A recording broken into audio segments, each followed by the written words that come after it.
And I say, Represented by Vice President Kashim Shettima, the president stated this when he declared open the 31st Economic Summit.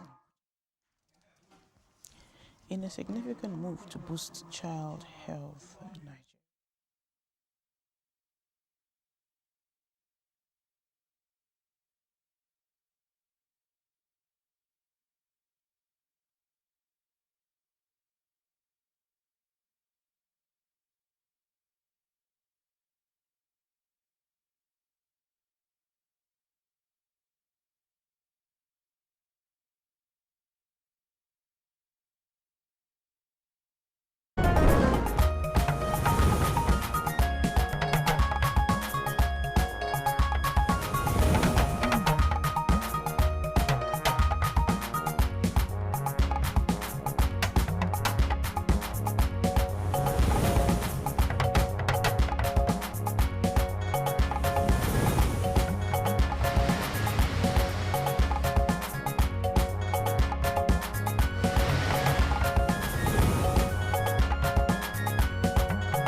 "31st Nigerian Economic Summit opens. President Tinubu emphasizes support for micro, small and medium enterprises." National Assembly to resume plenary today after an extension of a 2-month annual recess by 2 weeks.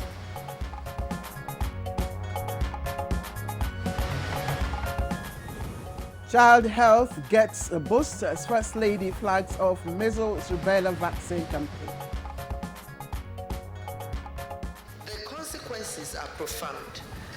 We cannot allow this devastating trend to continue. And on Good Morning Nigeria today, we shall examine GMO crops and their impact.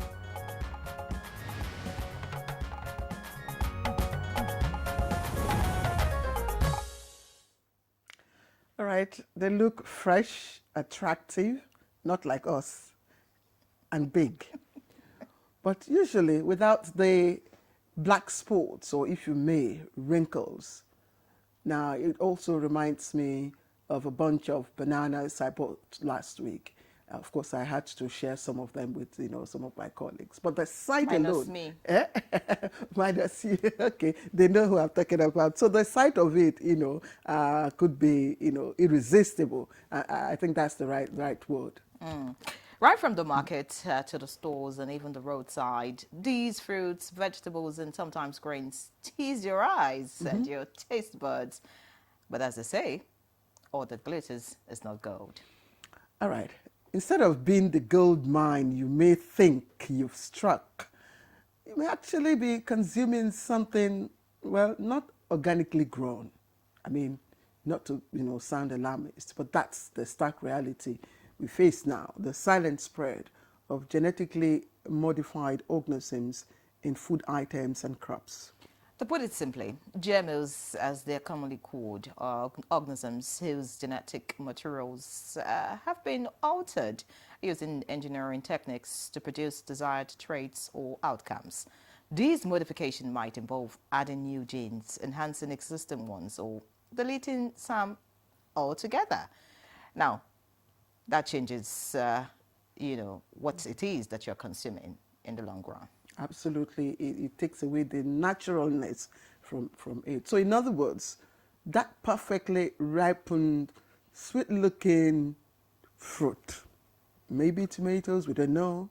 It could also be bananas that catches your fancy. Or maize. Or maize may have gone through some genetic mutation. I don't want to use the word manipulation. It's mutation, when you change, one or two DNAs. That's tampering with what Mother Earth or Mother Nature originally designed. However, some experts claim it is not for bad, but for good, especially in the area of food security and accessibility.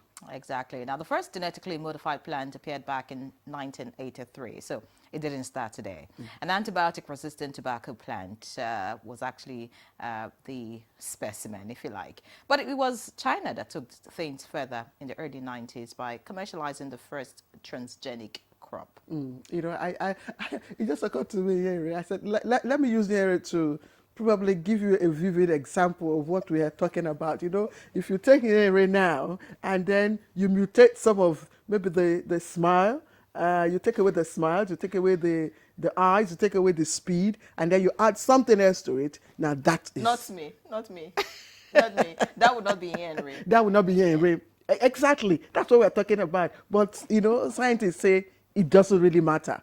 You know, it's for good. It makes it, you know, more robust, makes it more resistant, and all the goodies, they say, that come with it. So today on Good Morning Nigeria, why it is business as usual for producers of these crops, experts are growing increasingly worried about what really, maybe we should say consumers are growing increasingly worried about what this means for all of us. So the debate over GMO foods remains one of the most heated in modern agriculture and, of course, in our climate. Now, some powerful nations, you know, powerful, economically powerful, militarily powerful nations continue to promote it. They continue to use it all over the world. You see, of course, GMO, affected food crops, you know, on display. While here in Africa, our own farmers remain resistant. Well, not all of them, but some of them remain resistant, including those of us who consume some of these goods. But again, is it for a good reason? You'll find out when we get into the conversation, of course. And, you know, talking about the reasons about why, you know, some people may not want to consume GMOs or probably cultivate it. You get to hear some on the show today, and that's why some insist we should all be more concerned about what we eat. And that's our focus this morning on Good Morning Nigeria. All right, so that's why some insist we should all be more concerned, like she said, about what we eat and how it is produced. But, you know, new ideologies emerging are pointing to the gains of GMO crops. And that is the reason why we are here today. And we are focusing on GMO crops and their impact. Now, are you concerned about that crop that you buy in the market? Or are you also concerned about those, you know, foodstuffs that you also buy from supermarkets and all that? Then we ask you to join us today on Good Morning Nigeria. Don't change the dial and be part of our conversation. I am Claire Adilabu Abdulrazak. Thank you for joining us. And I'm Henry John. It's going to be a very interesting topic, so I expect you to stay put. In the course of the program, Chukwudi Okolio Gbaja, who is already in the building, will join us for news paper review. But for now, let's have the morning news. Tessie Omeri is standing by for that. Tessie, by the way, do you consume GMOs? She does. She wouldn't know. Honestly, I have been eager to hear the conversation for today. Very interesting one for someone like me that love food, and I love it natural. Yes, natural and organic. So I really want to get to hear this conversation. Very interesting one. Hello, Nigerians, and here is the morning news. President Bola Tinubu is back in Abuja after a 10-day working visit to Lagos. The presidential airplane landed at the Nnamdi Azikiwe International Airport at 6:55 this Monday evening. The president, who left Abuja on Friday, September 26th, attended the coronation of the new Olubadan of Ibadan land, Oba Rashidi Adewolu Ladoja in Ibadan, before proceeding to Lagos the same day. While in Lagos, President Tinubu engaged with key investors, including Bayo Ogunlesi, Chief Executive Officer of Global Infrastructure Partners, and Kim Bello Osage, former Chairman of United Bank for Africa, and Etisalat, and now Chairman of Metis Capital Partners. On the eve of Nigeria's independence anniversary, President Tinubu visited Imo State to inaugurate projects executed by Governor Hope Uzodinma, and also unveiled a book authored by the governor chronicling 10 years of the APC governance in Nigeria. President Tinubu equally visited Jos, Plateau State, to attend the burial of Mama Lydia Yelwada, the mother of Professor Nentawe Yilwada, the chairman of the APC. Meanwhile, President Bola Tinubu says his administration established the 200 billion naira intervention fund to support micro, small and medium enterprises, manufacturers to assist them in boosting competitiveness and addressing structural challenges. Represented by Vice President Kashim Shettima, the president stated this when he declared open the 31st Nigerian Economic Summit in Abuja. Along with subsidy removal, these decisions have rescued our public finances, stabilized the economy, and reassured investors at home and abroad. We owe this progress to the sacrifices of Nigerians, whose patience and understanding have been the bedrock of our endurance. In a significant move to boost child health in Nigeria, the federal government has officially launched the introduction of the measles rubella vaccine into the country's routine immunization schedule. Speaking at the flag-off ceremony held at the State House Banquet Hall, First Lady Senator Oluremi Tinubu described the initiative as a solution, a pathway to hope and a promise of progress. The rollout is part of a landmark immunization campaign under the Renewed Hope agenda aimed at protecting millions of children from preventable diseases. That is why we are here today. With this vaccine, our children will be protected against 2 deadly diseases and enjoy a lifetime of safety and protection. The National Assembly has been asked to consider stripping the executive of the powers to appoint the chairman of the Independent National Electoral Commission, INEC. In the ongoing constitution amendment process, this was one of the several proposals where the House Committee on Constitution Review held a consultation with leaders of Nigeria's 19 political parties in Abuja.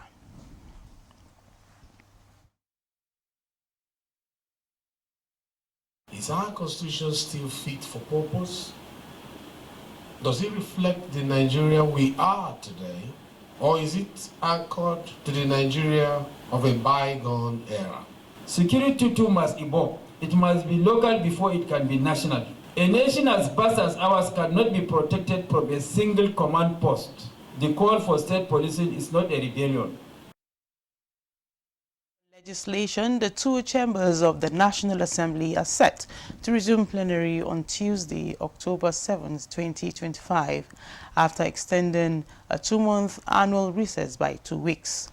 The Senate and House of Representatives will be looking forward to receiving the 2026 appropriation bill from the executive arm of government.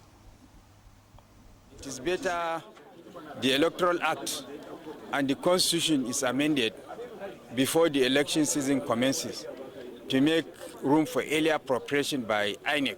So consideration of the 2026 appropriation bill is also going to engage the members of the National Assembly, as well as oversight visits to various ministries, departments and agencies to see to the level of implementation of the 2025 budget.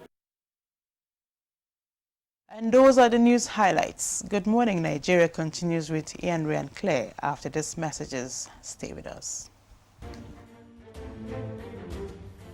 The Renewed Hope Initiative RHI presents the RHI Green Nigeria Challenge. Go green today for a greener tomorrow. This national competition is in 3 categories. The household category is a tree planting competition amongst 11 frontline states in northern Nigeria. Each participating household in Adamawa, Borno, Bauchi, Gombe, Jigawa, Kano, Katsina, Kebbi, Sokoto, Yobe and Zamfara states will plant a minimum of 1 tree to qualify, with a video evidence of before and after the tree planting exercise.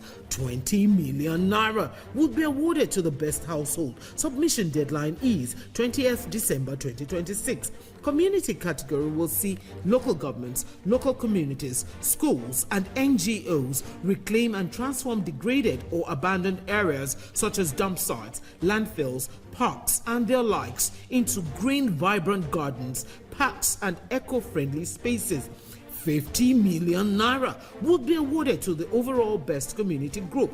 Deadline for submission is 15th July 2026. State category will have all states of the Federation and the Federal Capital Territory, excluding Enugu State, have a chance to address the growing threats to environmental sustainability and cleanliness. States will be judged based on the number of trees planted on major roads and inner streets and how clean they are. 100 million naira will be awarded to the best performing state. Already, Enugu State has 100 million naira for being RHI's model green state due to its greenery and cleanliness. Video evidence must be submitted by participating states on or before 20th December 2026. All entries must be directed to RHI Office, State House, Abuja, or email rhi.greenchallenge@statehouse.gov.ng. RHI Green Nigeria Challenge. Go green today for a greener tomorrow. No buy am. But why? No see say this big bull bag of rice no get the new big bull holographic seal. Not true. Introducing the Big Bull Holographic Seal Tape, your favorite authentic Big Bull rice, 50 kg and 25 kg. Now with holographic seal tape. This is to ensure you get the premium product from Big Bull Rice. Do not buy if the holographic seal tape is not on the bag or is broken. Big Bull Rice. Tasty rice nourished you. When malaria knocks you down, you can be sure parasites are having a party in your system. Welcome to our new kingdom, guys! Comel, an effective weapon against malaria.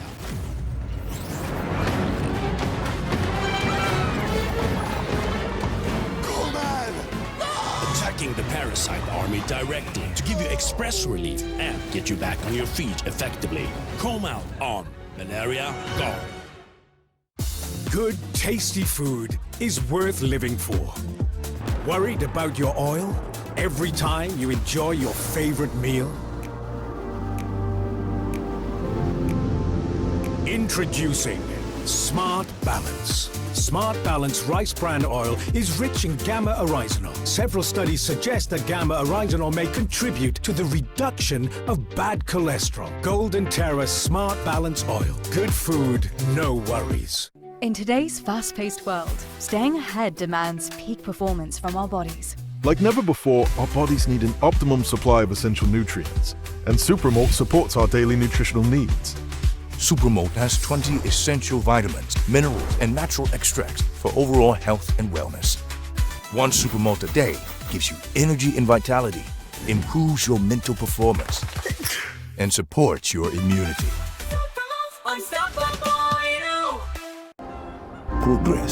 Progress no dey happen just like that. It dey come from support when you need am. Mommy, I got the school fees. You too much.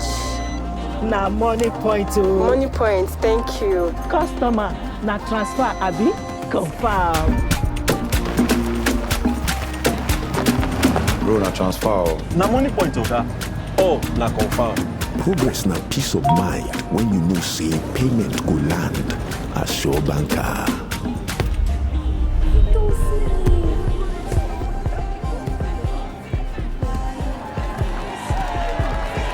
Progress na small win wey dey carry person go far.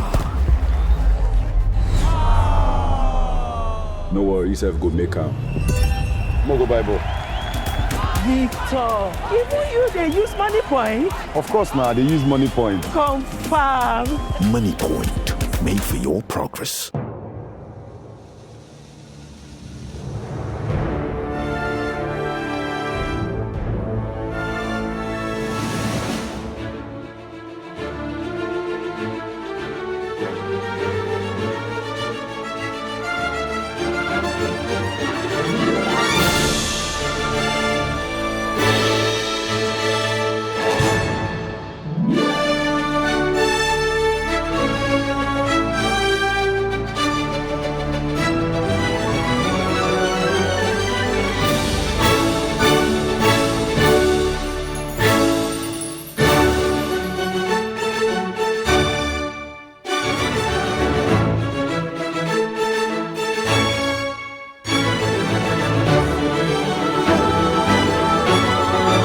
barbecue, unwrap joy, unleash taste.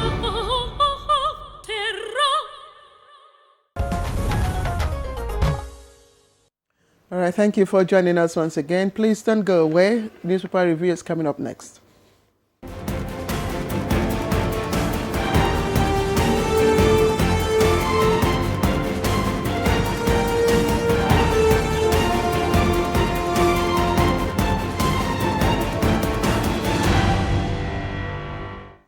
All right, our newspaper reviewer, Chukwudi Ogbaja, is right here with us this morning. Good to see you, sir. You're welcome. Hello, Nyere. How are you doing? Very well. And you? Good morning. I'm fine. Good morning, Claire? Chukwudi. Good to see you. Same here. You are a midweek experience for me. And that's when you come on. Thank you. I like that. I like that phrase. You're close to Wednesday. You're welcome. Thank you. Okay, you've got two papers? Yeah. All right, let's start with you then. All right, so let's get a blueprint for this review. By looking at the blueprint this morning, the lead story here says Dangote Refinery protesters hit Pengason in Kaduna. Shetima urges restrained patriotism. The riders Nigeria lost billions of naira to union strike, according to an NPCL. ACF orders urge sanctions against economic saboteurs. All right. You want you want to talk about that? Say that again. The Dangote Refinery. Yes. I wrote a piece here. Actually, I started off on social media. I warned Pengasons that this one is not like what has been happening. And I didn't say it because I come here to call him Dangi Baba. The truth is that Dangote Refinery has become a major part of the government's energy policy. I'm not an economist, but I should know these things. Look at what Shetima said at the 2025 Nigerian Summit, Nigerian Economic Summit in Abuja. Aliko Dangote is not an individual. He is an institution. And he is a leading light of in Nigeria's rejuvenation. This is very important. I said, look, apart from the fact that it is a private business, this is at the jugular, is the jugular of the Nigerian economy. So be careful. It won't be business as usual. I'm not saying that unionizing is not right. But when it comes to what sustains a company's life, you'll find out that even your mother will disagree with some actions you take as a union member. So be careful. And then I don't know, where does that come in when you regulate, when you deregulate? Unionization. No. The thing is this, is it section 40 or 42? I think it's 40. It's clear that you are free to join an association. But it is also clear that nobody is free to coerce you to join. So if Dangote tomorrow says the people I've employed are not members of Pengason, Pengason has no right to tell them you must be members. True. So the thing gets as it be. Because the same thing happens even with the media. Yeah. With the media and, Remember when we started off, the private stations? Yes. They would not let you join. I think they're becoming more comfortable now because they've established. When you're starting off a business, an industry like the $20 billion Dangote, you just have to be allowed a free-flowing infancy. That is where some emotions come into it. There's nothing that is white and black in the world. There are shades of colors in between white and black and white. So many shades. So many in life. Just look at what happened just yesterday with the price of cooking gas. I hear in some areas don't go there. Went as high as 25,000 naira. My daughter was my savior. We went and bought what do you call this? Yes, the cam gas. Not cam gas. Anything gas it out of our home. We bought the stove. Is this stove you call it? She said she needed 16K. She got a bag of charcoal yesterday for 8,000. Okay. Claire, the thing burns better than gas. Yes, but again, the environment. It does. The environment, the pollution. Environmentalists, I'm solving a current issue, okay? We need I am actually against that because that means that the desert is coming. Precisely. They destroy the forest to produce the Precisely. charcoal. And That's even the greatest and we're problem. trying to And then the smoke also is also harmful. Your landlord will not like it because and we're trying to transit to cleaner energy. Exactly. Yes. Let's look at the headline. Yeah, Rick, please go ahead. I wanted us to look at the headliner on The Guardian. Nelfund kicks as institutions hike tuition fees, charges for profit. I mean, this is absolutely, what will I say? Preposterous. When you start private business and it includes education, the profit motive is not going to be removed from it. But education is almost like pastoring. The man who started Pilgrim Baptist, who established Pilgrim Baptist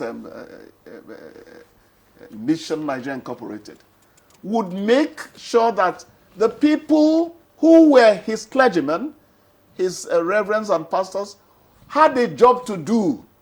It is not that being a reverend or pastor that gives you food. You must have a job to do. It was something you did for God and the people. Education should borrow a leaf from that. Education is not supposed to be something people want to profit from. Once you have marked up that little thing, the people you're growing, they are your real asset. Listen to this. What's the reason behind this hike? Edo, Ondo, Ebonyi universities, what do you call it? Lautech, flagged fees for medicine, nursing, law rise by 20%. Kogi Polytechnic raises charges by over 1,000%. This development comes barely 6 months after The Guardian reported that at least 51 institutions had been implicated in illegal deductions and exploitation of the scheme. They should be subsidizing education, just like agriculture needs to be subsidized greatly.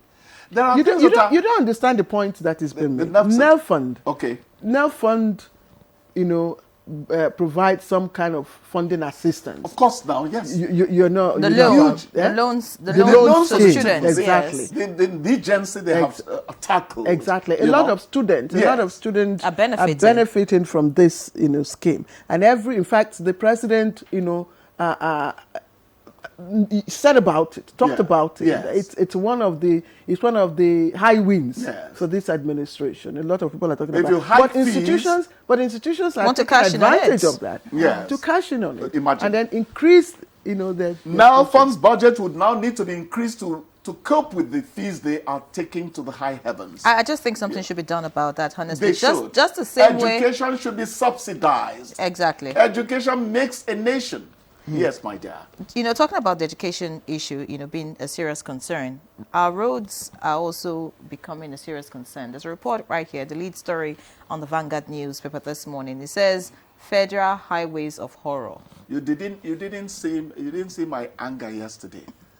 Before Abacha Barracks, you have potholes that cause traffic jam all the way down to Kubo. And this is something that FEMA, when FEMA was FEMA, would fix in 10 or 9 hours in a weekend. Do you know, you're talking about... And people pass. It doesn't bother us. It doesn't make sense at all. I'm leaving the major roads and all that, like Lokoja to Auchi and all that. That's a big stretch. I'm talking now about just... the Federal Capital City. Exactly. Just in front of Abacha Barracks. The potholes there are causing traffic jam that extends all the way down to... And the one just after the Mogadishu Barracks. Yes. Every year, that portion, just after the Mogadishu Bridge, on your way to Marabanyanya, there's that particular portion that is forever... failing. Yes. Forever. And every year, you find, whether it's a FEMA, whether it's a SEMA, I don't know, deploying, No, actually, so what is the issue? No, the thing is, there are portions of the earth that are not as firm as others. There was a place where I almost died in my 504 when I was in Lagos, when you're going to Ore. There's a portion that hardly ever stays firm. Your tar, it creates folds on the road. So that portions like that need special treatment. You might even need to go and import, in quotes, soil that you put there. Maybe because the texture of the soil maybe the Minister of Works, the Minister of Works, because he has to bring his ingenuity on that to bear on that. He has to. Now, okay, let's also. I was thinking that you would have talked about the imminent strike, by ASU. Beginning to mobilize members, and of course, it's the crying FGs in action. That's again on the front page of the Guardian. I mean, when would we ever hear the last? I think editors are still painstaking, enduring, and tolerant to still even make it a headline in the news, because it's become the rule rather than the exception. The strike is supposed to be the exception, but for them it's become a rule. I mentioned a headline, Laura Wise wrote some time back. This thing didn't start today. The caption, TV caption was... ASU, don't. FG, please don't. ASU, we will. So the Bragados show has started long ago. Is it going to go on forever? All right. It's become like an internecine war. Interesting times, really. Interesting casualties times. on both sides. By the way, have we read about this legal battle about a minister's certificate? Well, I think UNN is coming in now. I think they're going to take evidence from so many people now. At the end of the day, we'll get to know what happened. But I was saying yesterday. I mean, if you attended a school and you graduated, it shouldn't. I mean, just present your certificate. Yes. And I even said yesterday. As simple as that? It's simple for you. I even said yesterday that it's supposed to be a non-issue. I should be able to get on the data bank in this country and access certain things. Exactly. It's not a big deal. Your certificate is not a big deal. Do you know I was going for an exam? Yes. And they required my WAEC results. And I just clicked. Chukudi, I graduated. I finished WAEC in...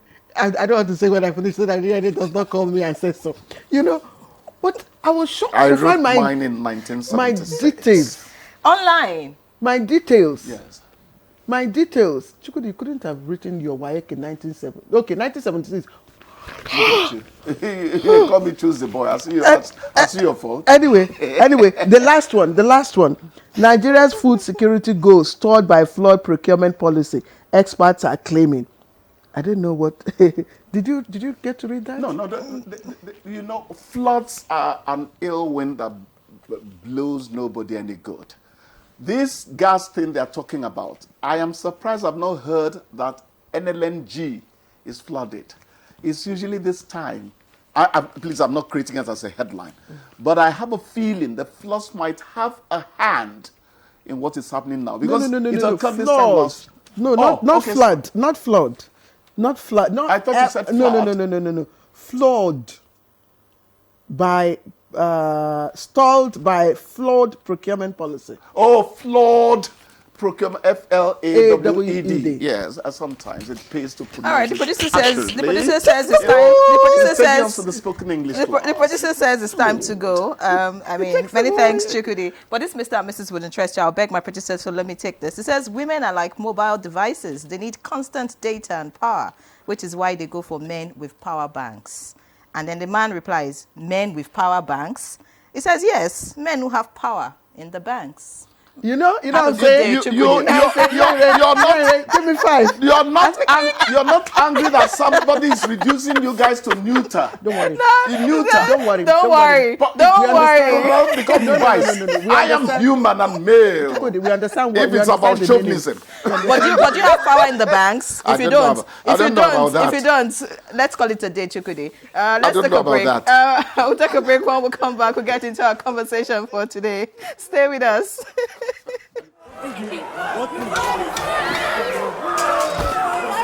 What food did you need?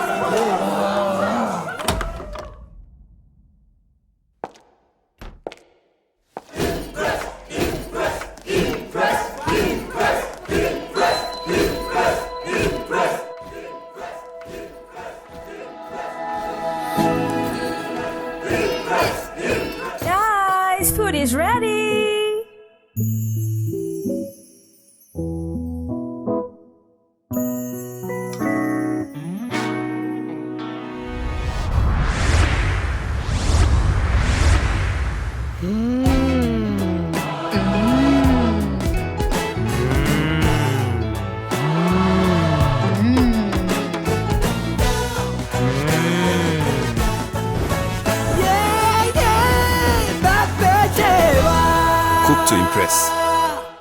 Imagine lovely meals you can cook with these ingredients. You spend heavily, but no guarantee of a tasty meal. Not making a right choice of seasoning cube can ruin your meal, money, and confidence. For a tasty meal, do not compromise. Choose Gold. Use Terra Gold for the rich, consistent taste your loved ones crave for. Good for soups, stews, and jollof. Terra Gold. 1 cube, endless possibilities. The world needs moms. With a splash of golden Terra oil, a mom can transform a frown into a smile. Change no thanks into yes please. Resolve family feuds without blowing a whistle. Providing tasty family meals is all that matters. Where there are moms, there is love. Golden Terra oil. Pour pure love. Cadbury hot chocolate.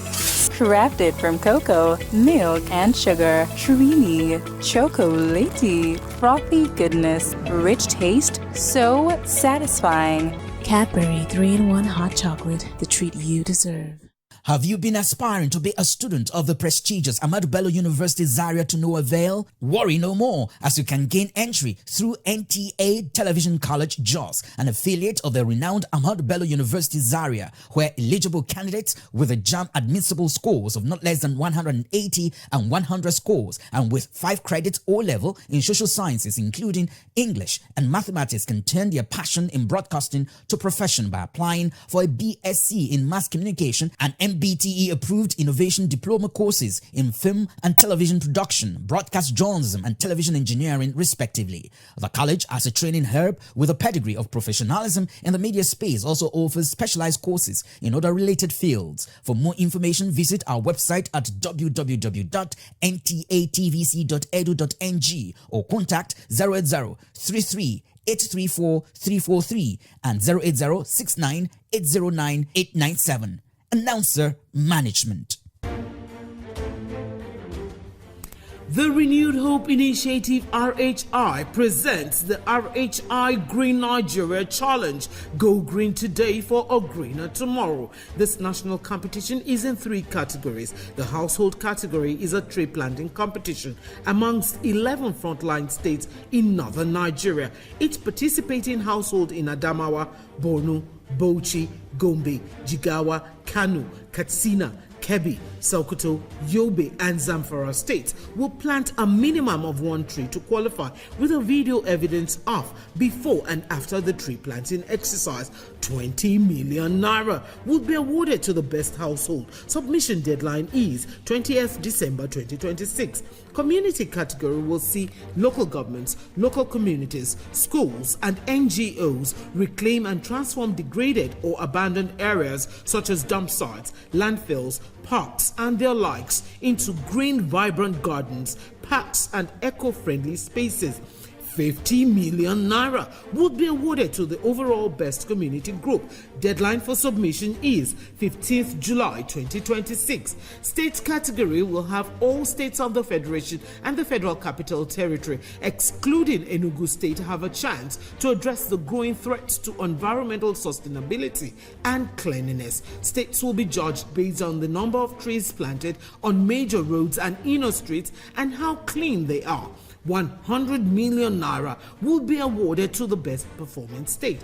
Already, Enugu State has 100 million naira for being RHI's model green state due to its greenery and cleanliness. Video evidence must be submitted by participating states on or before 20th December 2026. All entries must be directed to RHI Office, State House, Abuja, or email rhi.greenchallenge@statehouse.gov.ng. RHI Green Nigeria Challenge. Go green today for a greener tomorrow.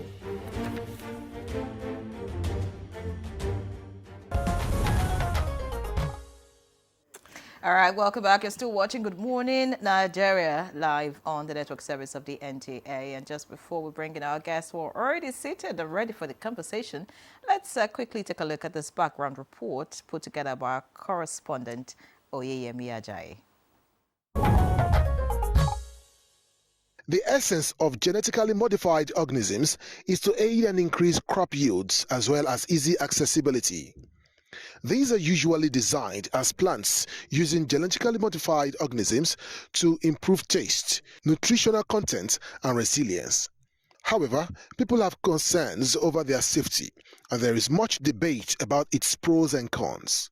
Major global scientific organizations and government bodies believe the GMOs currently available might be safe to eat and not significantly different from conventional foods. However, major concerns remain long-term effects which are unknown, and some research points to potential risk like gene transfer leading to antibiotic resistance or unforeseen allergen production. No doubt, GMOs can increase agricultural yields and efficiency, helping to meet the food demands of a growing global population. Some are even designed to resist pests or herbicides, potentially reducing the need for chemical pesticides and lowering the land footprint of farming. Other facts point to some that are engineered to have enhanced nutritional value, like soya beans, with healthier oils to combat deficiencies or unhealthy fat intake. However, experts say potential risk and concerns cannot be downplayed, as some say that transferring genes from one organism to the other could create new allergens, aside antibiotic resistance. Another issue is that some eventually exhibit genes that could transfer bacteria, leading to antibiotic resistant pathogens. Others could as well alter the plant's own proteins or metabolites, potentially leading to unexpected toxins or changes in nutritional value. In some quarters, they argue that GMO foods may have an enhanced flavor compared to non-GMO foods. However, certain genes in GMO foods may also help increase the shelf life of foods, again decreasing food waste. But generally, how safe are GMO food? What really makes them unsafe? Questions our guests will be answering shortly. Yami Ajayi, thank you. Well, I don't know if the questions that you have posed, whether the guests seated here would agree with you. Maybe they probably would have wanted you to, change acts, the other way around. But let me start the conversation by introducing our guests who are seated here in the studio. We have, of course, a 7 DG and a former Director General. So let me start with Professor Abdullahi Mustafa, who is the 7 DG, Director General, CEO of National Biotechnology Research and Development Agency. Thank you very much for joining us again. It's a pleasure to see you. And that your smile, it's saying a lot. All right. We also have Dr. Rufus Egbegba, who is former Director General, CEO, National Biosafety Management Agency. Of course, it's a pleasure to have you with us, sir. Good morning. All right. Also seated and ready for the conversation is Dr. Okelola Sande Following, the Registrar, Plant Varietal Protection, National Agricultural Seed Council. Many thanks for joining us, sir. Good morning, Nigerians. All right. Also here is one on the field who deals with these crops directly. We have Olashende Idowu Mustafa. He is a Bacillus thuringiensis, I hope I got that right, cowpea farmer, if that's not correct, but BT farmer. Many thanks for joining us. BT, thank you very much. All right, gentlemen, thank you very much for joining us. I'd just like to, before I even go to the 7 digit, let me start with Dr. Egbegba, who for some time, many years, he used to be in between, those, of course, who, argue about the experimental, eforiru or tomato and all that. And I'm sure that you must have heard of so many, conspiracy theories about genetically modified organisms and all that. I'm just wondering how you can stay through all of the arguments and all of the contradictions and conspiracy theories. How safe are GMOs? You see, the issue of GMOs, actually, some of the discussions are based on economic reasons. Globally, all GMOs approved so far, I can tell you they are safe as their conventional counterparts. when you are talking about GMOs, basically it's the movement of gene of interest. And when you talk about gene, the living material that can confine characteristics into any organism, a desired one from another into another to achieve what you want. For instance, you can remove what makes, let me say, sugar cane to be sweet. If you identify, you can put it in bitter leaf, it will be as sweet as sugar cane. It means the bitter leaf is not genetically modified. And before you can make that available... Please, can you slowly take that again? The sugar cane. Yes, sugar cane, you can, if you can discover the gene that is the material that makes sugar cane to be sweet, you can transfer that material into the bitter leaf. Bitter leaf? Yes, and the bitter leaf becomes as sweet as sugar cane. And it's not sugar cane? It's not sugar cane. But bitter leaf? But which you have the same physical appearance of bitter leaf, everything bitter leaf, apart from the gene of insert. And before you can confirm it, we'll do what is called risk assessment analysis of that bitter leaf. You compare it with the conventional one and the one that you have genetically modified to make sure they are substantially equivalent. Then you also check for the stability of that material, that it does not affect other genes that perform other functions in that bitter leaf, to make sure it's stable. Once that is done, it takes almost 15 years, 30 to 50 years to come out with any genetically modified organism that is safe. So when people are talking about GMOs causing cancer, I think those are just fallacies. And again, the World Health Organization, Food and Agriculture Organization, and other competent scientific bodies have confirmed that GMOs are approved so far. They are safe as their conventional counterparts. And I can tell you, like for instance, the GMOs that are insect resistant, why some people are crying over them is because with that you use less chemicals, and agrochemical companies are very worried about that. And the world is also talking about reduction in the use of chemicals that break down to cause greenhouse gases, ozone layer. So GMOs are environmentally friendly and also can also enhance food quality, food abundance, food security, and also you can also get bumper harvest within a small plot of land. But I think and all the conspiracy theories you just dismissed in just one liner. Yes. You mean they are just fallacy? Fallacy. Yeah. All right. Many thanks, Dr. Begba, for your opening comments. You said they are fallacy. I'll quickly read out some reports to you. A report by a group of researchers at the National Horticultural Research Institute, published by the African Journal of Agricultural Economics and Rural Development, states that several studies suggest modifications employed in GMO preparation may have possible adverse effects. The possible adverse effects of GM farming enumerated include potential to increase toxicity in humans, development of new toxicants, soil contamination, emergence of new allergies, and increased antimicrobial resistance. Yes. Some have said the reason why we're having a lot of resistance to antibiotics is as a result of GMO. There's also another report that says that glyphosate, which is engineered into some of these crops that you talked about, are possibly linked to cancer. That's actually a report by the International Agency for Research on Cancer. What will be your response to this? Let me tell you, that particular statement has been debunked by the higher authority. And apart from that, you see, glyphosate has been used over the years to control weeds. It's not only on GMOs. And I can tell you right now in Nigeria, you cannot tell me that this is a farm that is using glyphosate and it has. And before glyphosate can really cause impact, you would have used it for years and years. It's the accumulation of the chemical that actually causes any hazardous effects on humans. So all those research you're talking about, if you look at it critically, you talk about the issue of cancer. Cancer, the cause of cancer is multifarious, and again, it has not been linked to GMO. In Nigeria currently, you cannot say you are eating GMOs because there are a lot of misrepresentation.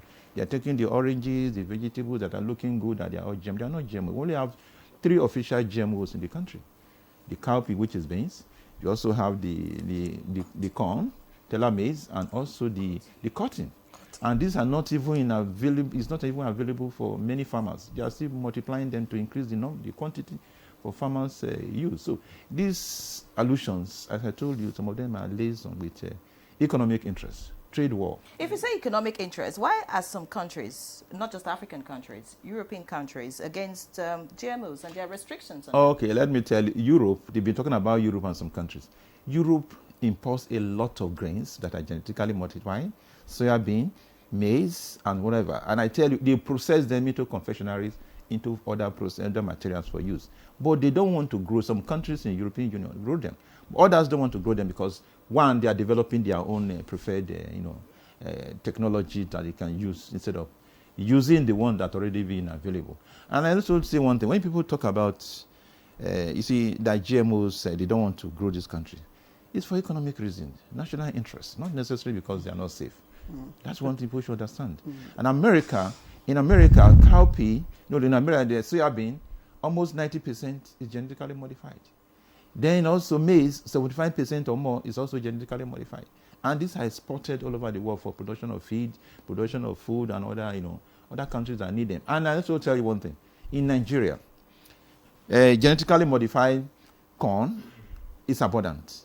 A lot has been imported. When I was in office, I know I granted approval for about 100 metric tons of genetically modified to modify maize to augment the Nigerian maize which we have in the country for feed meal production, which is not enough. Yes, I like to put you on hold, sir. Thank you for bringing in that, Dr. Gugba. Yeah. Let's bring in the DG, Professor Mustafa.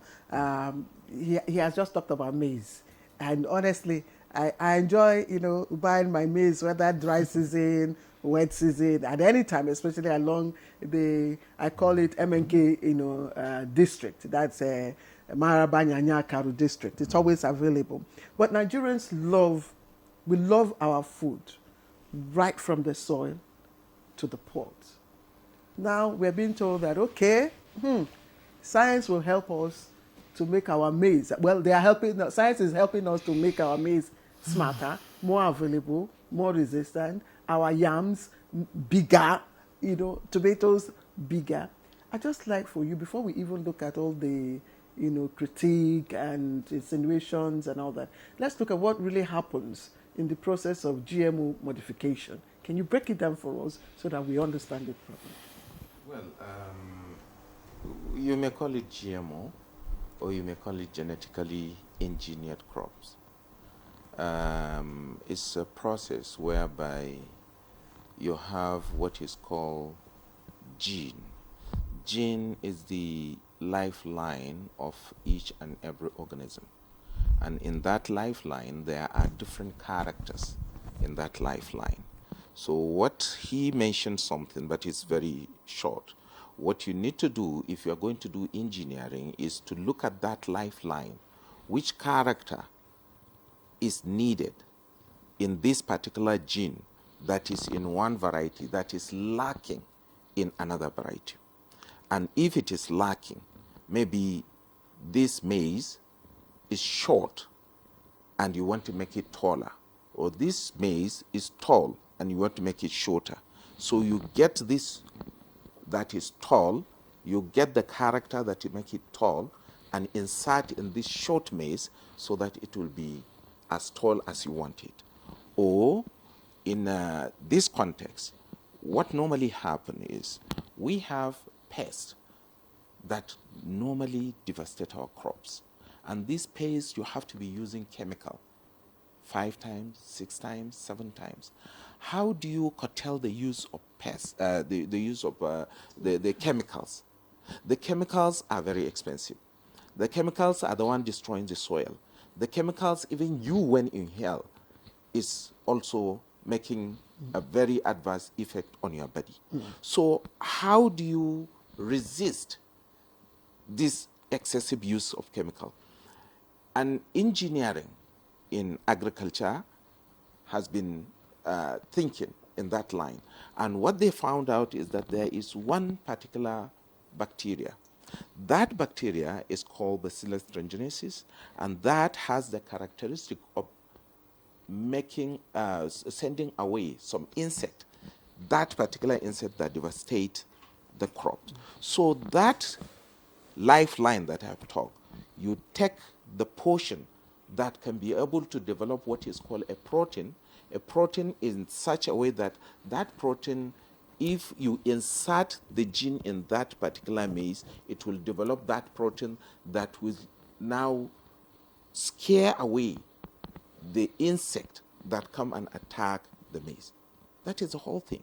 So that particular portion of the gene is what is inserted in the gene of that maize. And that maize now have the protection, can develop the protein that will now scare away the insect that will come and ravage the farm. What's the difference? Because most times we hear of improved seedlings, improved varieties. Yes, so how does this genetically re-engineered, variety differ from the improved varieties that we talk about? Because improved varieties that we are told do not involve. You see, in when you talk to farmers, each and every year you try as much as possible to improve your crops. If you improve your crop, it means it is high yielding, it is this, is that. So how do you now come into using the improved variety to give it protection? That is the engineering. It is already an improved variety because you cannot keep on using the crop day in, day out, because the quality, the yield depreciate, whichever crop you take. So there is a process of improving it. That one is also on its own. So when you improve it, you come and give it a protection. So you use the improved variety to give it a protection against the insect attack, against the climate change, which is drought resistant. If there is this climate change that we are talking about, there is there is this shortage of water in some areas, most especially in the north, the encroachment of this hamada. So this climate change narrow down the span of rainfall that we have. Instead of the rain those days to be 4.5 months, now it is 3 months some days. And you have to have an improved variety also to mitigate that kind of thing, because it's nature, it's natural, you can't do anything. So you have to do that to insert the gene that will make it to now grow faster, to yield faster, and then to develop faster. Many thanks, Professor Mustafa, for what you've said. Well, we know that for everything that has positive sides, there are negative sides. Yes. Speak to us about the long-term effects of this modification on soil health, our biodiversity, and humans. You just talked about bacteria. So incorporating bacteria into my maize, and then I continue to... Not bacteria. It's a gene, of interest. You check the gene, that lifeline that you normally lifeline, you cut the portion because it has different characters on it.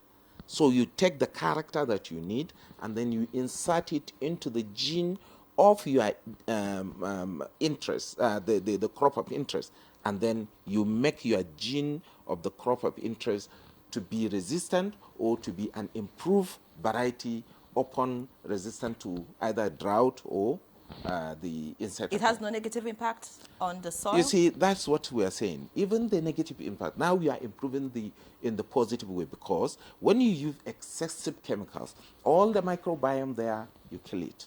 Now you don't use chemical. What did you use? What do you do? Now you improve the soil quality. And two, there is no negative impact, because there is what is called a process of biosafety that is followed, the toxicity analysis and what have you. It takes years, at least 12, 13, 14 years to conclude this process. And then in every step, there are stages that is, you go and do some analysis. The biosafety is here, he can talk more about that, but is to go and analyze and find out what exactly causes what causes problem, and you stay away from it, and you keep on improving until you bring it to the barest minimum. If you say there's no negative impact, Professor Mustafa, why is it that these seeds, once gotten and planted, cannot be replanted? It's not like that. It's not like that.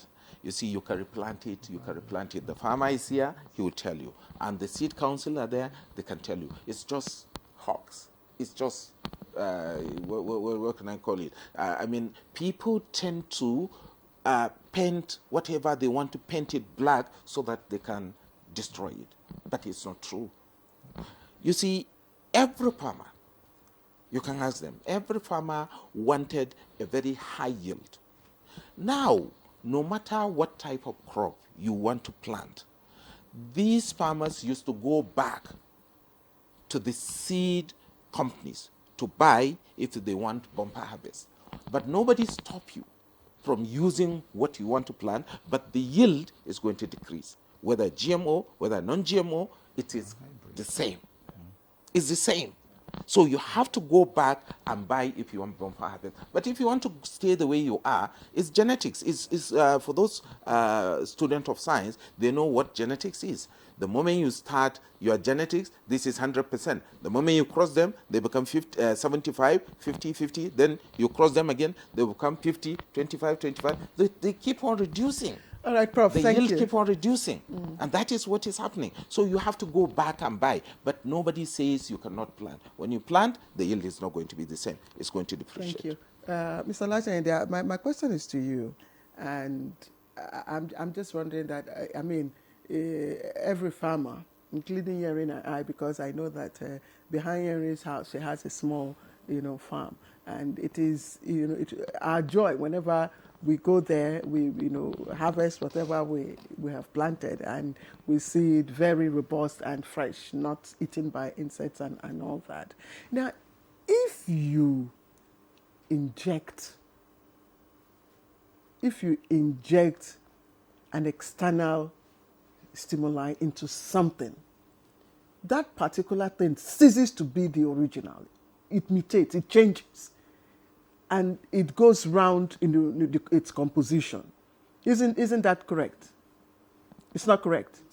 It's correct because well, if this is no, not no, a scientist. Excuse me. No, This is no, not a just scientist, no, it's a just farmer. I'm not. No, I know, no. I am the presenter, and I know what I'm asking. Assuming this is carrot, and then you inject something else from this into this thing, it ceases to be the natural carrot. It assumes a new composition, isn't it? Now, as a farmer, when you were first told that you had GMO beans, what was your first impression? How did you feel? With my experience in farming, and how many years have you been farming? Over 30 years. Okay. When did you start using GMOs? With National Biotechnology, I started with them about 7-8 years ago, and I've been benefiting immensely. What was the first reaction? My first reaction, as a Nigerian or as a human being, you'll be apathy. But when you are educated, just like a UNTA, as you educate us, inform us, and entertain us, it's not everything that we take in. So when they brought it, we are first of all we are first skeptical, but when we tried it, we see the tremendous benefits. Why were you skeptical? I'm sorry to interject. No, you have to be skeptical. It's just like what happened to all generational scientific breakthrough in the 70s when fertilizers were introduced. Farmers were told not to use it. Farmers were told to reject it. That is campaign of calumny by people who are I don't know, whose business may be affected. And that is what is happening. The chemical companies, you made a question that time, their parent companies are in Europe and other Western world. So they have to protect them. So, but with GMO seeds, such as cowpea, which I've tried severally for over 7 years plus now, and I've never seen anything negative. What have you experienced with it? What I experienced with it is that instead of farming cowpea once in a year, I can farm it 2-3 times a year. And you see what is happening in Nigeria, that the population of Nigeria is growing geometrically, while the production of food is growing arithmetically. I'm sorry, what kind of farming? Is it mixed cropping or? Like cowpea, if I plant cowpea, I plant this sole. Then, like maize, the one recently introduced by the federal government, they gave us Telemis is wonderful. It's a wonderful crop. When we finish, I will download the one I recorded on my farm from my phone. You see some carrying seven Cobs. stock. Okay. 7, 8. You understand? To meet up with the population density we are facing. What's the taste of this? Sir? What's the taste? The taste, there's nothing wrong. Number one, Telemis, for example, let me start with Telemis. When you do akamu with it, you will think you are drinking milk, very as white as snow. Nothing about it. And another thing I see about this campaign of calumny, that is what I call it, is that all these crops undergo the same agronomic practices. Okay. They undergo the same agronomic practices. You must weed at the right time. You must put fertilizer at the right time. Like cowpea, you don't use fertilizer. You must put everything. So I don't see anything injurious. Mr. Lasende, I'll ask you 2 questions before we bring in Mr. Sunday here. All right. And this one is first, in terms of yield and resistance, can you just give us comparative analysis, between the traditional cowpea or beans and the GMO affected one? It's not comparable. The yield, as I said earlier, this is seed like cowpea. You can plant it 2-3 times because it takes 43 maximum. This is 45 days.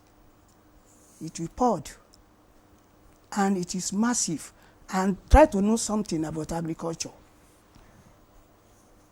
This seed, you planted them, they are not affected by pests.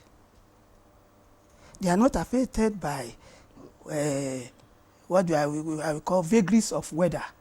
They are not affected. So they continue growing unhindered. They pod at the right time. They bring in flower at the right time. They do everything at the right time. So nothing mitigates against their growth. Okay. So, and as a result of that, they will come out full. They pod. If you know about farming, the pod, it will feed up because nothing disturb it. Okay, I understand what so you're saying. So there will be more, because most times when you buy more yield, yes, than the other one. And I've tried it in one way. I planted the conventional one. I gave it because in farming you don't plant together, so that there will be no transfer of pollen. Okay, my last question for you before we come in is,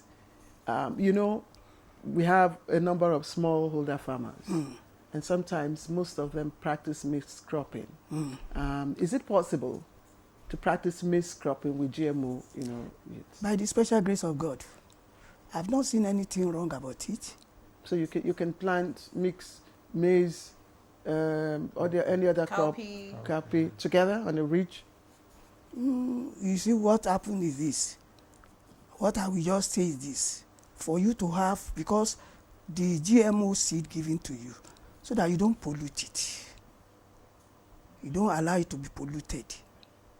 It's better you make it sold, so that it will not be polluted. Because if you plant other seed, the butterflies and other insects can carry the pollen and dilute.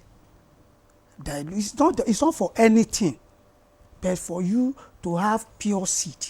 That's what we call pure seed. They're giving you BT cowpea. You understand? And you are now putting another strange thing near it. By scientific calculation, it should be about 50-100 meters apart. So that by the time the butterfly carries the pollen, by the time it travels down, the pollen must have fallen from him, or from the insect. So, but it's better when you are giving such seed, the organization that gave you, they gave you for a reason, for mass production, so that you can extend it to smallholder farmers. Many thanks for your input. They say you're not a scientist, but you understand scientific calculations. So that is interesting. Let's get to Dr. Folarin now. Very interesting conversation, an eye-opener for many Nigerians, because, I mean, there's been so many misconceptions and theories, conspiracy theories about GMOs, one of which is the fact that people express fear that the role of foreign actors, you know, in the proliferation of GMOs in Nigeria, and some think that it's a 21st century slavery scheme. Some have called it that. Some have said it's in a bid to recolonize Africa, you know, by controlling African population through what they cultivate and eat. I mean, so many things flying around. But I'd like you to speak as an authority. You know, I mean, your organization is supposed to ensure that the seeds that are available are healthy, what is, you know, generally approved. So speak to us really about GMOs.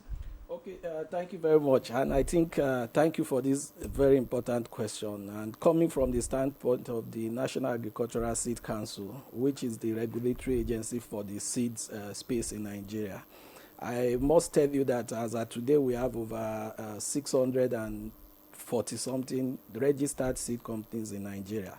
And basically in Nigeria is only where you find almost 90% of registered companies being indigenous companies, owned by Nigerians, managed by Nigerians, and, you know, everything done by Nigeria. Even in our neighboring African countries, talk of South Africa, talk of East Africa. So these seeds are not imported? These seeds are not imported. And by way of our own mandate, we try to say anything that we do in Nigeria must be homegrown.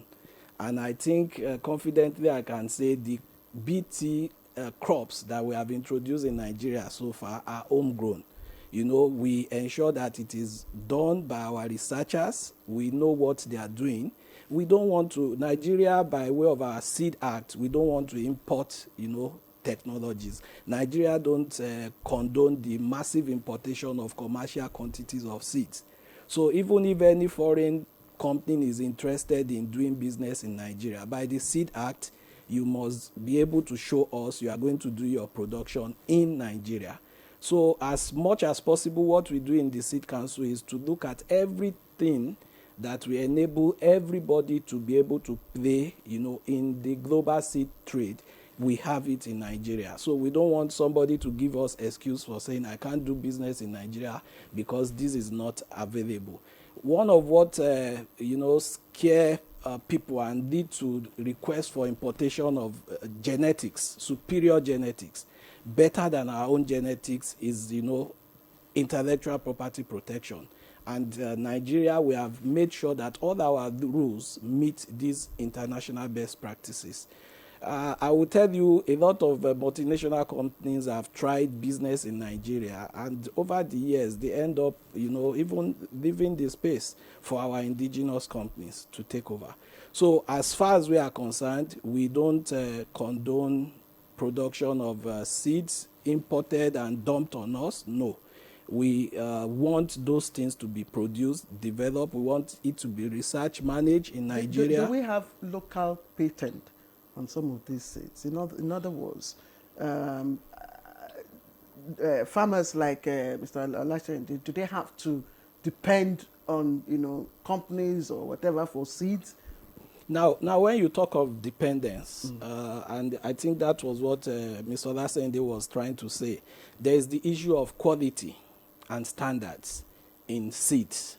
So when you take seeds, and I talk about seeds coming from even nature and God.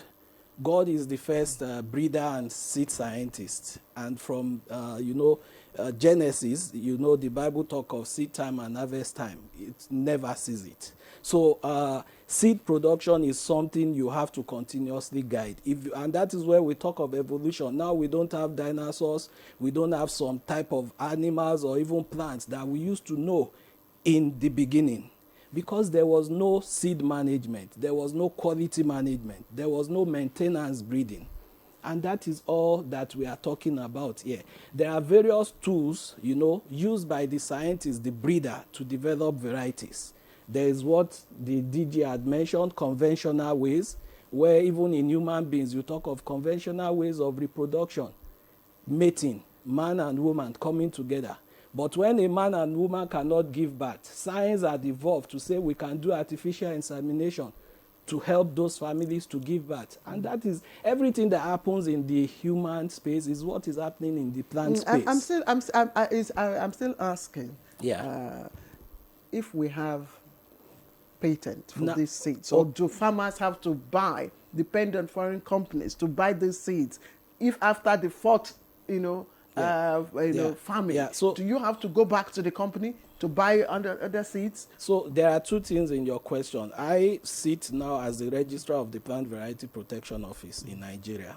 And why did we bring plant variety protection? It's because before now there was no form of intellectual property that you call patent in the plant space. And we see that that was a gap where our breeders, our companies are not investing in, research. And we said, okay, for that, let's create the Plant Variety Protection Office so that our indigenous companies can also protect their intellectual, work. So that is patent when you talk of patent. But when you talk of, must a farmer go back to a company to buy seeds? That is an issue of quality. And let me talk that in the seed space, we have different levels of seed. We have what we call the land races. Those are, things that grow naturally. Nobody does their seed production. Those, you get them in the wild. So we have wild relatives, we have land races, we have what we call farmer-safe seeds. That is, the farmer himself can save the seeds. There are those that guide that. Then we have the certified seed, that you are calling improved seeds. We have those categories of seed. And now with the introduction of the plant variety protection, we have the certified protected varieties. So all these seeds are choices that farmer has. You know why I asked? Yes. Because natural, foods, natural crops. Yeah.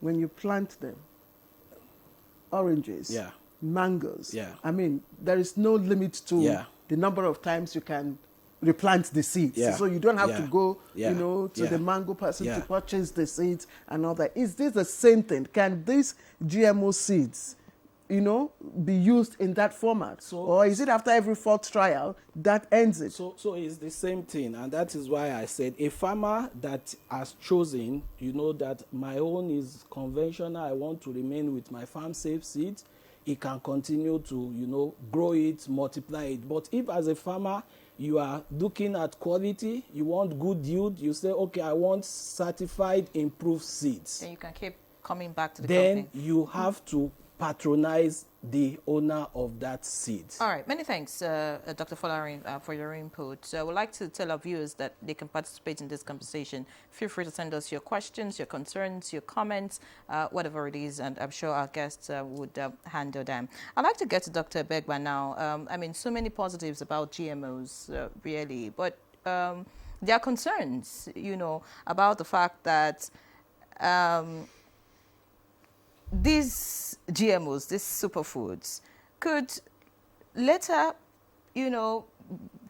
bring a problem of superweeds in the future. We could also have pests becoming resistant to GMO. We can also begin to see that instead of the pesticides, which we're claiming we're not using at the moment, we're now moving to other chemicals. Some think it's just a shift from pesticides to other kinds of chemicals. Do you agree? You see the issue of talking about superweeds. Superweeds, invasiveness of organisms that are genetically modified are some of the things biosafety regulates against. Any GMO that will become a superweed is not allowed. Any GMO that will become invasive, become dominant and displacing other living plants are not allowed. That is what biosafety ensures, they don't happen.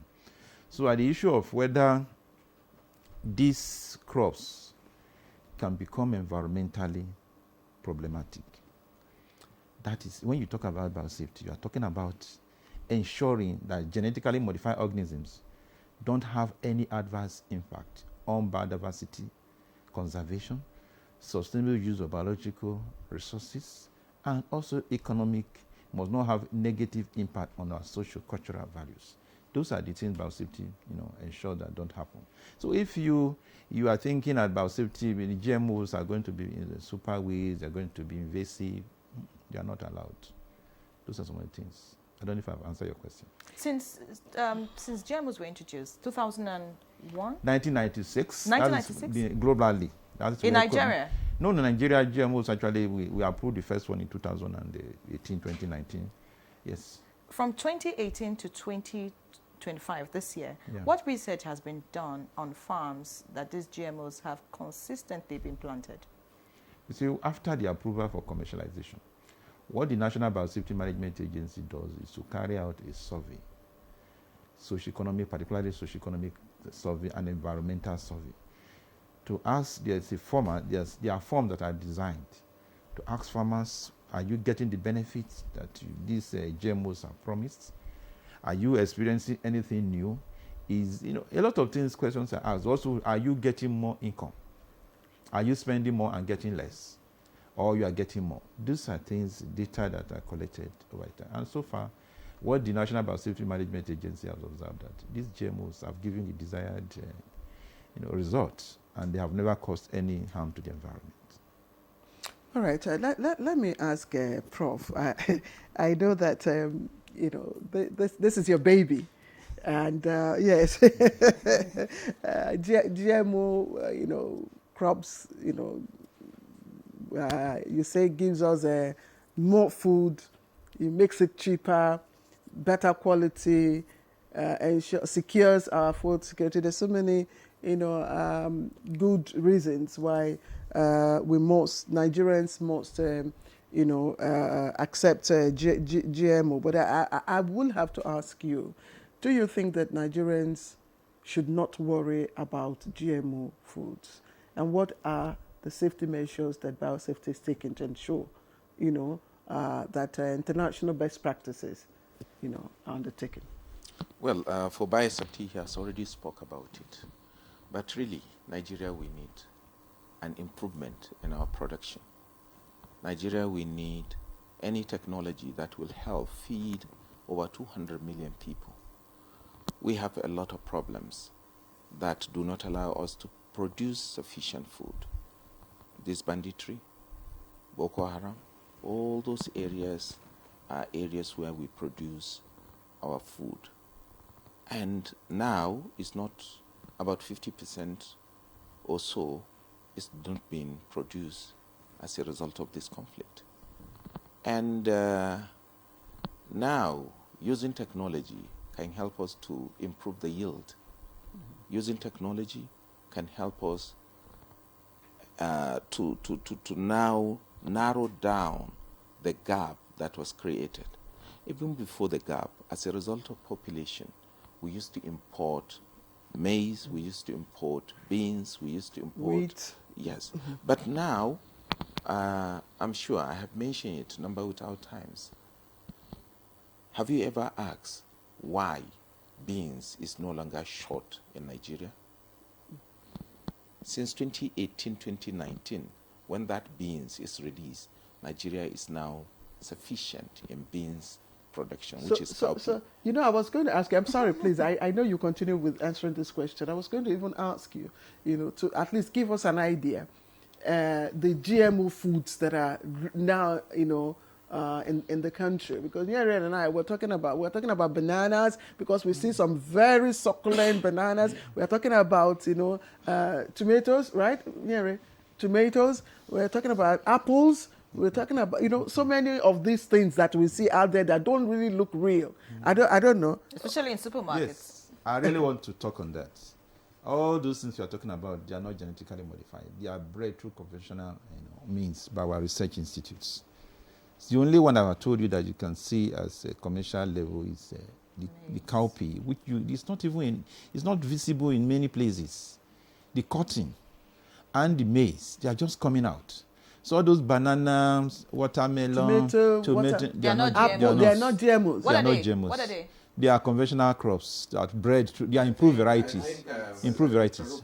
Yes. What they were trying to say is that what they are seeing in social media.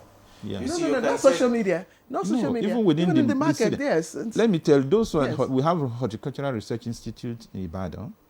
We also have another one at Vandekia for oranges and all that thing. So they are bred through conventional means of, breeding. They are not genetically. When you are talking about genetically modified, when you say conventional, when you see that either through hybridization, hybrid, or tissue culture, you see the difference between GMOs and non-GMOs.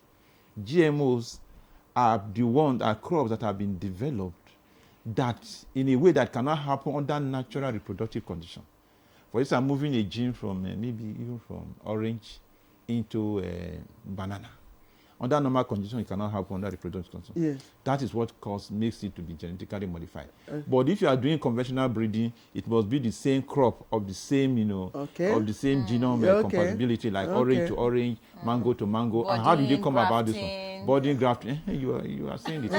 So what it means that, for instance, you can look at a particular orange has these two oranges within the same compound. This one has bigger seed. You cannot remove the pollen from that one and put into the other one, and that one will come out with similarity on the other one. That is called conventional breeding.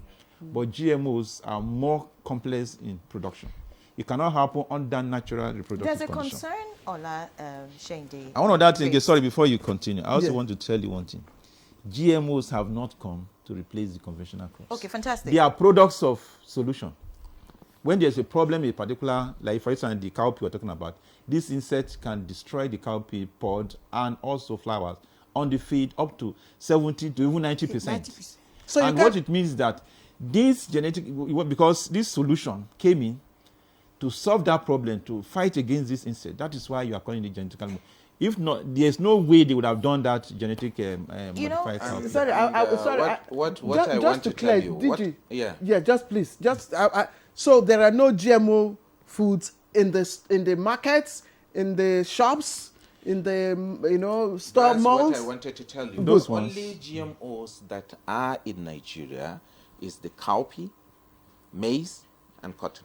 Yeah, that's the only thing. There's a concern Ola Shende raised, when he talked about when you're dealing with GMOs, you have to. There are some rules. There are some things you need to do about not planting. How educated are the farmers who are handed these seeds? Because he talked about polling, right? Like if there's a cross, I don't know. Speak about farmers not being let me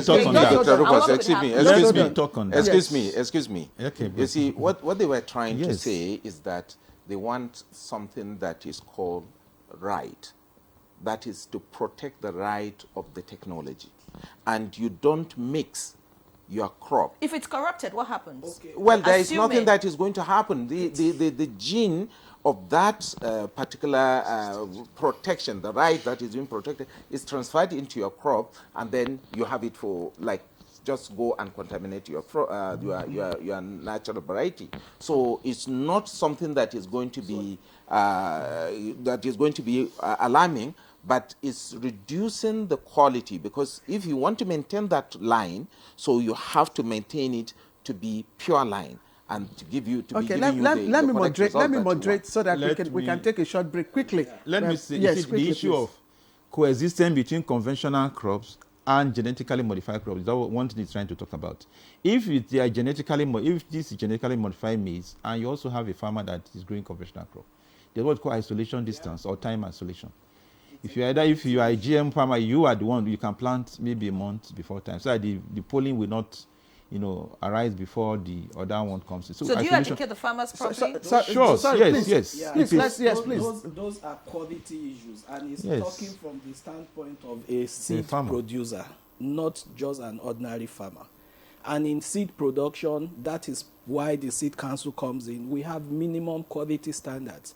So if you are producing seeds of BT cowpea, we expect when we draw samples for analysis, that is true to BT cowpea. We don't want to see other cowpea variant in that bundle of seed, because the essence of the council is to ensure that what the farmers is buying is true to type. So there must be that isolation, and that is what assuming, because nothing is anything, mistakes can happen. Yeah. Assuming there's a corruption, is that the right word? There's a mutation with another kind of cowpea. Does it now pose as a risk So he cannot sell that as seeds. It It's does not not. risk. It It does must be- not. it's It's not not. risk. It's no There risk. must be a certain percentage before you can. It must be a certain percentage As a seed before you can confirm producer, it to it the does oil. not Yes. meet the standard set for Okay, that please, class gentlemen, of seeds. let's just hold our thoughts. We've exceeded our break period. Please, let's pay some bills and we'll be right back. The Renewed Hope Initiative RHI presents the RHI Green Nigeria Challenge. Go green today for a greener tomorrow. This national competition is in 3 categories. The household category is a tree planting competition amongst 11 frontline states in northern Nigeria. Each participating household in Adamawa, Borno, Bauchi, Gombe, Jigawa, Kano, Katsina, Kebbi, Sokoto, Yobe, and Zamfara states will plant a minimum of 1 tree to qualify, with a video evidence of before and after the tree planting exercise. 20 million naira will be awarded to the best household. Submission deadline is 20th December 2026. Community category will see local governments, local communities, schools, and NGOs reclaim and transform degraded or abandoned areas such as dump sites, landfills, parks, and their likes into green, vibrant gardens, parks, and eco-friendly spaces. 50 million naira would be awarded to the overall best community group. Deadline for submission is 15th July 2026. State category will have all states of the Federation and the Federal Capital Territory, excluding Enugu State, have a chance to address the growing threats to environmental sustainability and cleanliness. States will be judged based on the number of trees planted on major roads and inner streets and how clean they are. 100 million naira will be awarded to the best performing state. Already, Enugu State has 100 million naira for being RHI's model green state due to its greenery and cleanliness. Video evidence must be submitted by participating states on or before 20th December 2026. All entries must be directed to RHI Office, State House, Abuja, or email rhi.greenchallenge@statehouse.gov.ng. RHI Green Nigeria Challenge. Go green today for a greener tomorrow. Welcome your host, Bisola Ayola.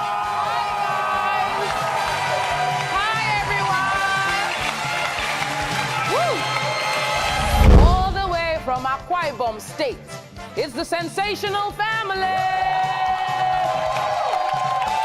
Woo! And all the way from Benue State, it's the TWC family. My name is Christiana. I'm a fashion designer. My name is Christiana. I'm a fashion designer. Hey! Aisha, you are into catering. You are into another thing. I sing. You sing as well. Oh my God. Grace, take it away. All around the world, no one looks like you.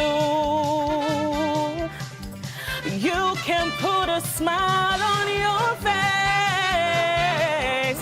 You're beautiful.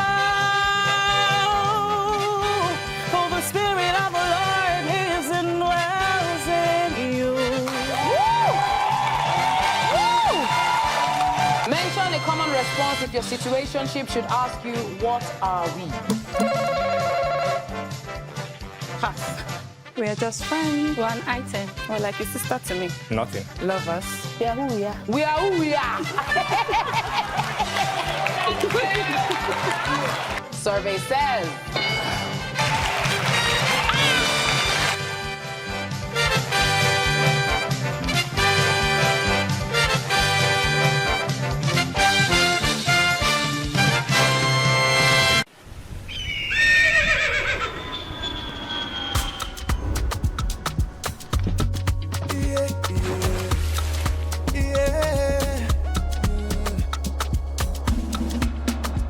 From the Atlantic across the savannah to the Sahara, we rise, the land of the free, we know they tire.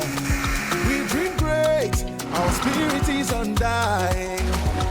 Resilient, rooted like palm tree, We sway color. We turn dark into light. We make solutions. We ignite passion. Yeah. Ethnicity is unique. We are more than destination. We are Nigeria. We are Nigeria. Strengthening unity. We know they carry lives. We are Nigeria. We are Nigeria. Together live the dream of a land with great destiny. We are Nigeria. I am the real Nigerian. Brought to you by the National Orientation Agency, NOA. All right, welcome back to the program. You're watching Good Morning Nigeria, and we're looking at GMO foods. We have your messages. Yere, you want to start off? All right. Okay. I'll just take a few of the messages I have. This one is from Nandom Uyep from Jos. It says, to the guests in the studio, I thank you for this enlightenment. Are there long-term health effects of GMO foods? Do GMOs harm bees and butterflies? Do GMOs affect food prices? Very good question. Thank you so much for your service. God bless Nigeria. That's coming from Nandom Uyep from Jos. Another one says, how to know a healthy crop is if insects eat it.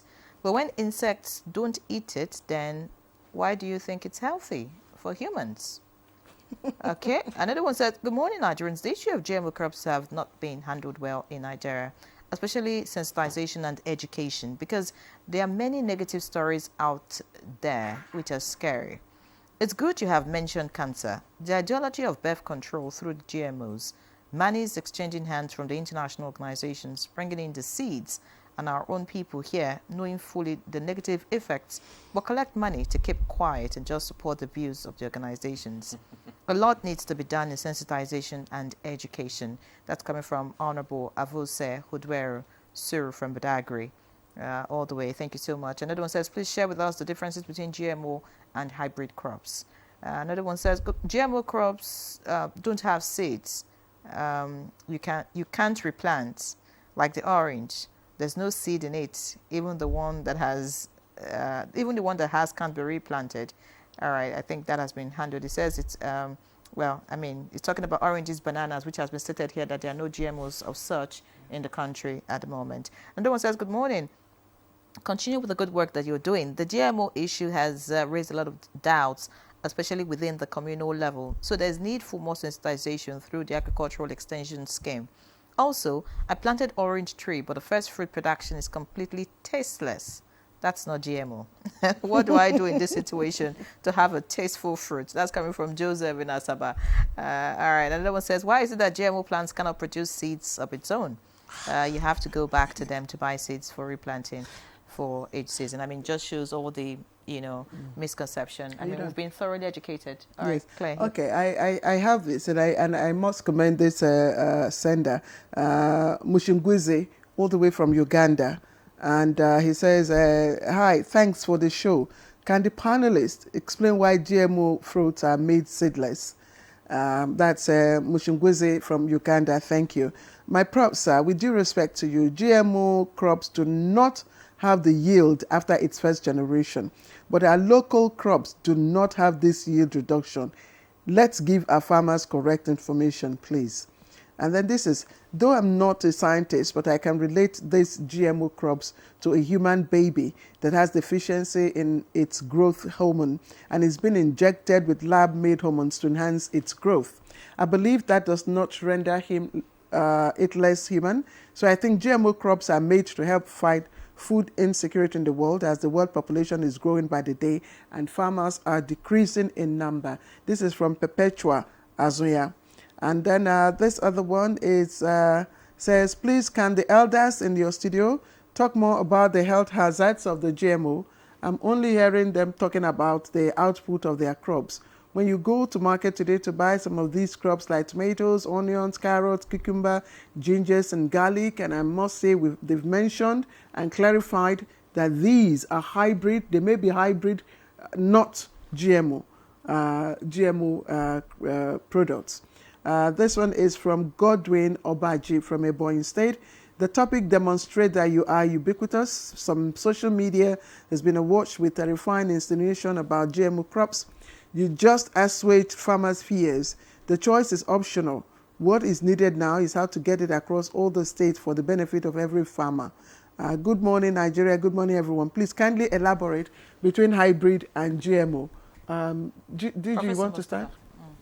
You see, I don't want us to digress from what we're discussing, but genetically modified organism is an engineering. I've mentioned it right from the beginning, that you take a gene either from the same variety, from the same type of plant, or from different types of organism, and insert it into that gene. And that is what is making into the gene of interest, and that is what is making it a genetically engineered crop. And this hybrid is just to try to do normal conventional breeding. And this normal conventional breeding from the same variety, you now improve upon. This one has a quality of being a very strong, tall stalk. And this one have lanky, small, slim stalk of the crop of interest. And then you take the gene of that strong stalk, because probably after you wanted to feed your animals with that stalk after harvesting your crop. So there are different, they are of different level. This one is of the same variety, and then it's just a normal conventional. But this one, you enter into the laboratory and then do the engineering through the genetic transformation and make it of the quality that is needed. So the normal conventional breeding, you can even cut from one particular plant, and then you do what is called grafting, and you add it to that particular plant of interest. For example, the oranges they are talking about, and what have you, or banana. They are breeding. So they are breeding result. These and breeding results are safe, right? Well, we are not even here to talk about the breeding issue. We are here to talk about the GMO. Yes, if you are going to go into the safety of the whatever you are taking, even the paracetamol you take, there are some certain level of risks that you take. So also any type of crops that you take, whether conventional, normal, or breeded. Why is it seedless? We need to. Why is it seedless? Seedless just is a breeding. You just wanted it to be that way. That is all. It's breeding. It's not GMO. We don't have GMO fruit. No, we don't have it. We don't have GMO vegetable. No, we don't have it. We have only 3 GMOs in Nigeria. All those things that you are seeing is breeding, and you keep it as breeding, and that is there are agencies responsible for that. And the GMOs are locally produced in Nigeria. They're not imported from anywhere. You see, people don't understand. You cannot. I know why they are asking that question. These things take about 13 years to develop, and there is a collaboration between Nigeria, African Agricultural Technology Foundation, and some other institution within Nigeria to produce these GMO crops. And this collaboration only enhances the strains of producing that GMO. And we are still working hard to see that we produce another GMO, which is soybean. That one also to enhance the quality of the oil in soybean, and then to resist it from excessive chemical uses.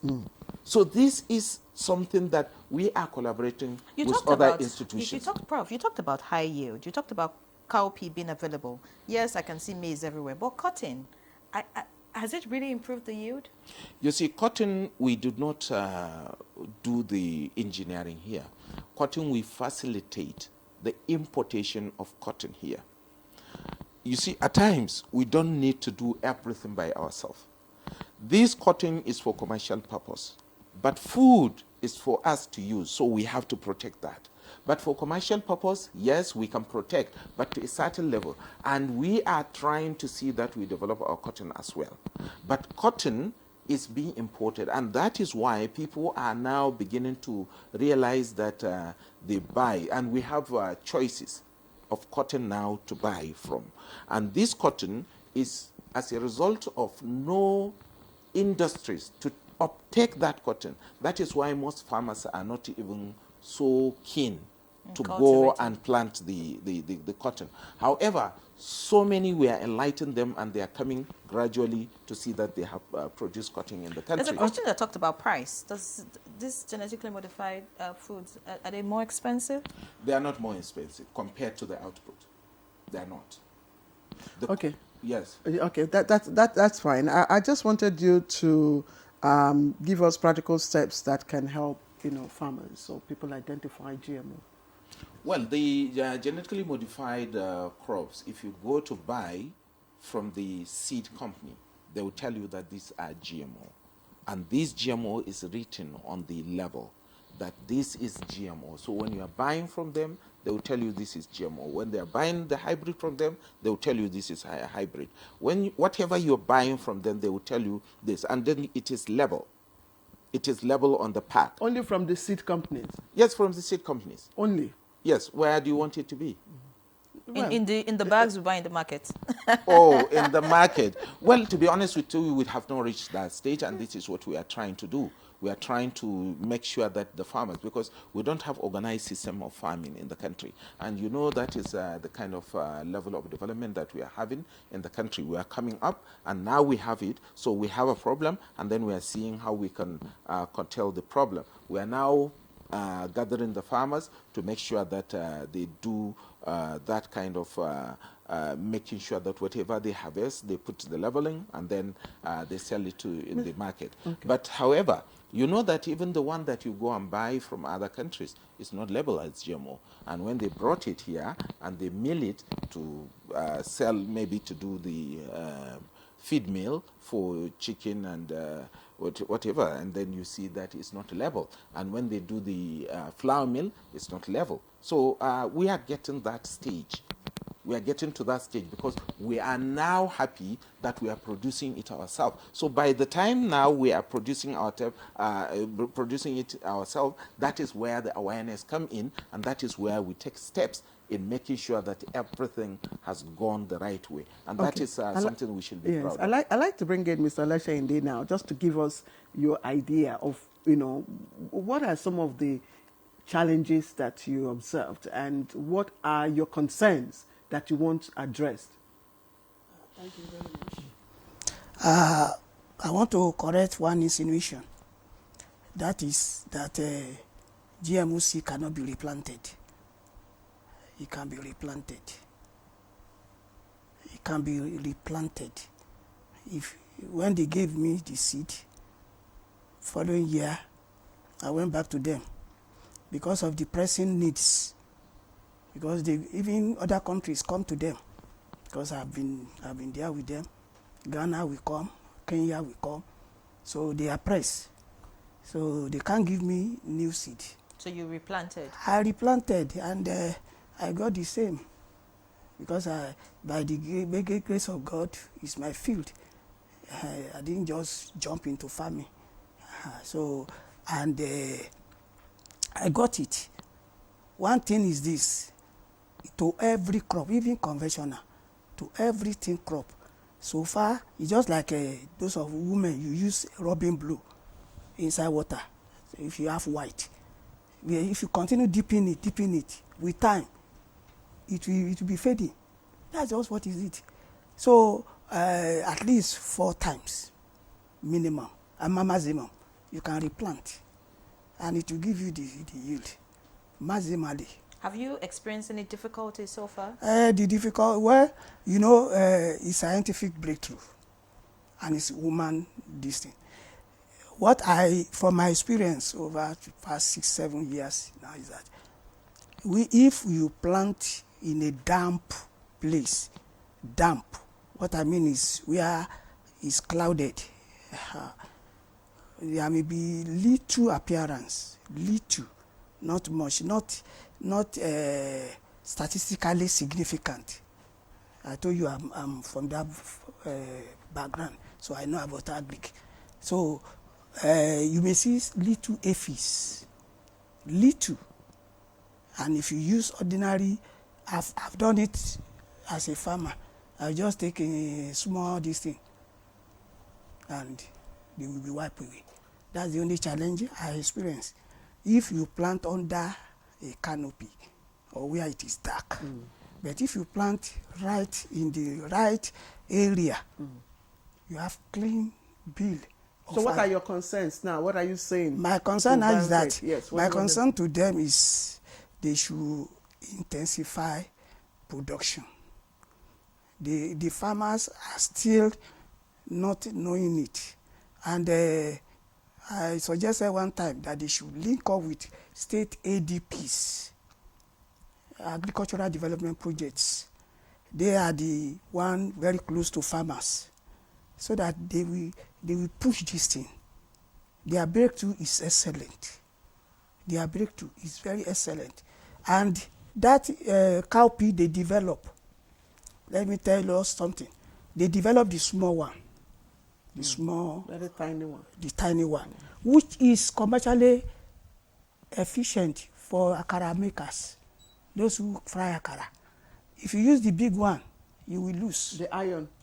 Yes, if you use it to make akara, you will lose as a commercial akara maker. But if you use the one they develop, you will gain, because that one we blow, rise. We will rise when it is in water. From what you're saying, it means you're smiling. It means you're smiling to the bank. From what you're saying, by His grace. So with this innovation, would you say that your capital, your increase, your financial standing is better than when you were? Yes, I am financially stable. I'm better.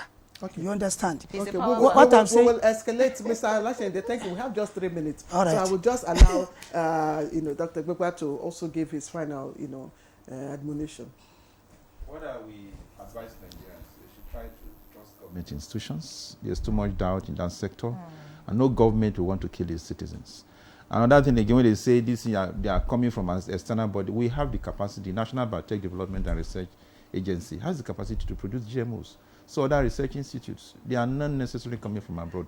And there's nobody that want to kill those who will patronize their products. So the foreign people want to say that you are bringing it to kill Nigerians. Who will buy their products? You just mentioned foreign. We are told that this is donor driven. Well, for me, what I would say is we should work together. If there are fears, let them come to the relevant agencies. We are risk managers. So if there are fears, we are researchers, let's put them to test. GMO seeds will not regrow. It's not true. We have done it many times. All these fears, we can experiment on them. So, and donor-driven, we know what we want as Nigerians, and we are not also guided by donor interventions. We know where to put the limit and where not to, go with donors. We are as sensible as any, donor communities. And when would we become donors? Even in Africa ourselves, it's when we are food secure and we have what, to give to others. The donors are because they have sufficiency. We should also aim to get to that sufficiency, and we can become donors. All right, thank you. Many thanks. Professor Mustafa, I'd like to hear your words to Nigerians. Well, what I would like to tell Nigerians that GMO is very safe, and I would like to tell Nigerians that GMO is here to complement the deficit. I would like to tell Nigerians that is something that is brought to relieve the problem of food shortage in Nigeria. And whoever has questions, we are open. Our agency is open, and we have our own open policy. If they want to come and see our demonstration farm, if they want to ask questions, if they want to buy seed from the quality seed producers, yes, our doors is open and we are there for them. Whatever question they have, they come and ask, and we are ready to answer it. All right, before we go, just in 2 minutes, I think we have about 2 minutes. In a minute.